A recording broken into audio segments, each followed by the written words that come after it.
মুসলমানকে হত্যা করা যায়, বিবাহিত অবস্থায় জেনা করেছে এমন মুসলমানকে হত্যা করা যায়, আর এক নিরপরাধ মানুষকে হত্যা করেছে তাকে হত্যা করা যায়। 3 নাম্বার, জামাত বিচ্ছিন্ন হয়ে গেছে যে তাকে হত্যা করা যায়, মুসলমানদের জামাত থেকে আলাদা হয়ে গেছে যে তাকে হত্যা করা যায়। জামাতবদ্ধ থাকা মানে মসজিদবদ্ধ থাকা, মসজিদ থেকেই জান্নাতের রাস্তা শুরু হয়।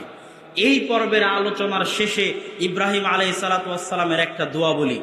ইব্রাহিম আলাইহিস সালাতু ওয়াস সালাম আল্লাহর নিকটে দোয়া করছেন, রব্বি জাআলনি, হে আল্লাহ আপনি আমাকে, ওয়া মিন যুররিয়াতি, এবং আমার বংশধরকে, মুকিমাস সালাহ, হে আল্লাহ আপনি আমাকে এবং আমার বংশধরকে সালাত আদায়কারী বানান, নামাজি বানান। হে আল্লাহ আমার বংশে কেউ যেন বেনামাজি অবস্থায় মৃত্যুবরণ না করে। এটা কার দোয়া? কার দোয়া? যেন তার বংশে কেউ কি অবস্থায় মারা না যায়? বেনামাজি অবস্থায় মারা না যায়। বেনামাজি অবস্থায় মারা গিয়ে জান্নাতে যাওয়া সম্ভব নয়। এই জন্য আমার এবং আপনার চেষ্টা থাকতে হবে অন্তত মসজিদের সাথে সম্পৃক্ত অবস্থায় 5 ওয়াক্ত সালাত আদায় অবস্থায় যেন আমার এবং আপনার মৃত্যু হয়। বলেন আল্লাহুম্মা আমিন। জান্নাতে যাওয়ার দ্বিতীয় সহজ রাস্তা, জান্নাতে যাওয়ার দ্বিতীয় সহজ রাস্তা কোরআন। কি বলেন তো? একটু জোরে বলতে হবে, কি? কোরআন। কি জন্য কোরআনের কথা বললাম? আল কোরআন হুজ্জাতুন লাকুম আও হুজ্জাতুন আলাইকুম। কোরআন হচ্ছে আমার উপরে, আপনার উপরে, উম্মতে মুহাম্মাদের উপরে, মুহাম্মদ সাল্লাল্লাহু আলাইহি ওয়াসাল্লামের উপরে, সাহাবায়ে কেরামের উপরে, তাবেঈন ইজামের উপরে, আসমানের নিচে জমিনের উপরে যত দয়া আছে, যত নেয়ামত আছে, যত বরকত আছে, তার মধ্যে সবচেয়ে বড় দয়া, সবচেয়ে বড় নেয়ামত, সবচেয়ে বড় বরকতের মাধ্যম কি?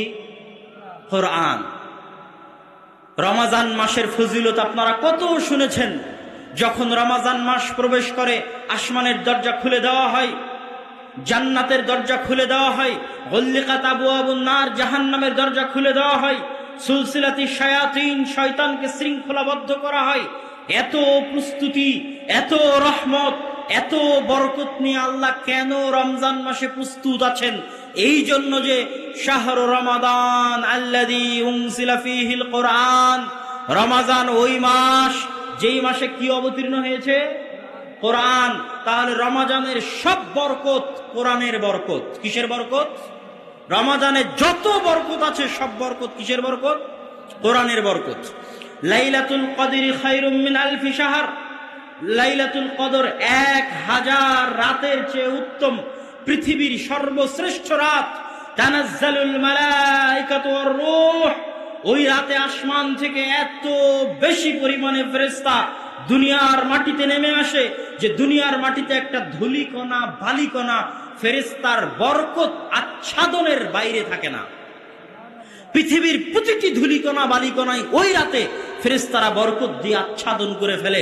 ধূলিকণা বালিকণার চাইতে বেশি পরিমাণে ফেরেশতা বরকত নিয়ে পৃথিবীতে নেমে আসে লাইলাতুল কদরের রাতে। কেন? ইন্না আনজালনাহু ফি লাইলাতিল কদর, এই রাতে কি অবতীর্ণ হয়েছে? কোরআন। আমার নবী মুহাম্মদ সাল্লাল্লাহু আলাইহি সাল্লাম সর্বশ্রেষ্ঠ নবী, কি জন্য? তার উপর কি অবতীর্ণ হয়েছে? কোরআন।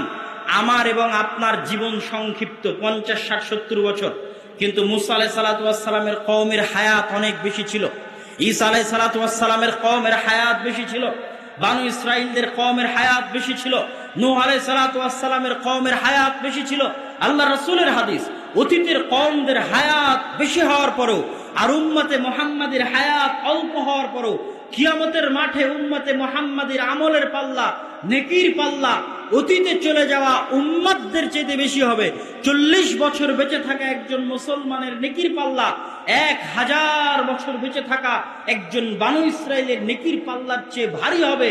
কিসের বরকতে? কওমে মুসা, কওমে ঈসা সূরা ফাতিহা জানতেন না, আর আপনি সূরা ফাতিহা জানেন এই বরকতে। আল্লাহু আকবার বলেন। আল্লাহ, এটা হচ্ছে কোরআনের বরকত। কোরআন সবচেয়ে শক্তিশালী কিতাব আসমানের নিচে জমিনের উপর। কত শক্তিশালী! রাসূলুল্লাহ সাল্লাল্লাহু আলাইহি ওয়াসাল্লাম বলছেন, ইন্নাল্লাহা ইয়ারফাউ বিহাদাল কিতাবি আকওয়ামান ওয়া ইয়াদউ বিহি আখারিন। আল্লাহ সুবহানাহু ওয়া তাআলা